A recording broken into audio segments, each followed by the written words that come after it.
আজকে এই পবিত্র ঈদের দিনে বাংলাদেশ জাতীয়তাবাদী দলের চেয়ারপারসন ঈদের শুভেচ্ছা জানানোর জন্য আমরা উপস্থিত হয়েছিলাম।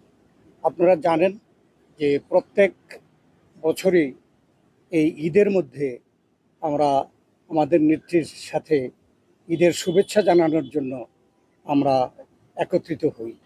এবছরও তাই করেছি।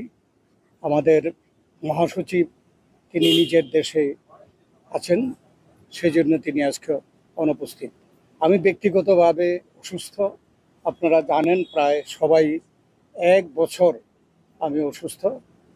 আল্লাহ তাআলা আমাকে আপনাদের দোয়ায়, আমাদের দলের নেত্রী দেশনেত্রী বেগম খালেদা জিয়া, আমাদের ভারপ্রাপ্ত চেয়ারম্যান তারেক রহমান, স্থায়ী কমিটির সদস্য এবং সকল নেতাকর্মীদের দোয়ায় আল্লাহ তাআলা আমাকে ফেরত পাঠিয়েছেন, আপনাদের সামনে উপস্থিত হওয়ার সুযোগ করে দিয়েছেন। সেই জন্যই আমি আল্লাহ তাআলার কাছে শুকরিয়া আদায় করি এবং আমাদের নেতা কর্মীদের সকলকে ধন্যবাদ জানাই। আর রাজনীতির ব্যাপারে আপনারা ভালো করে জানেন যে আমরা প্রত্যেক এই ঈদের মধ্যে আমাদের নেত্রীর সাথে দেখা সাক্ষাৎ করি এবং ঈদের শুভেচ্ছা বিনিময় করি, কিন্তু এখানে কিন্তু আমরা রাজনীতি নিয়ে আলাপ করি না, আমাদের নেত্রীও করেন না। আজকেও তাই হয়েছে।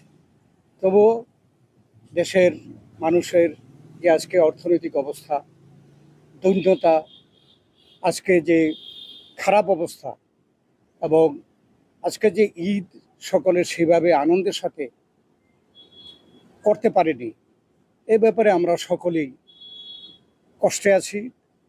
আমরা সকলেই এ ব্যাপারে কিন্তু দুঃখিত। আমাদের নেত্রীও দুঃখ প্রকাশ করেছেন, দেশের মানুষকে এই ঈদের শুভেচ্ছা জানিয়েছেন, আমাদের দলের নেতাকর্মীদেরও শুভেচ্ছা জানিয়েছেন এবং ভবিষ্যতে বাংলাদেশে মানুষ যেভাবে চায় সেভাবে যাতে করে অর্থনৈতিক, সামাজিক সর্বক্ষেত্রে উন্নতি হয়ে সকলে আনন্দের সাথে, সুখ স্বাচ্ছন্দ্যের সাথে এই ধরনের ঈদ এবং জীবনযাপন করতে পারে, সে ব্যাপারে আমাদের নেত্রী দেশনেত্রী বেগম খালেদা জিয়া দোয়া করেছেন। আপনাদের সকলকে ধন্যবাদ জানাই। আমাদের স্থায়ী কমিটির সম্মানিত সদস্যবৃন্দ এখানে যারা আছেন আপনারা ভালো করে জানেন, সকলকে ধন্যবাদ জানাই। Thank you. স্যার, ঠিক আছে। আপনার গাড়ি ওনারা এটা উড়ে যান তো আচ্ছা এই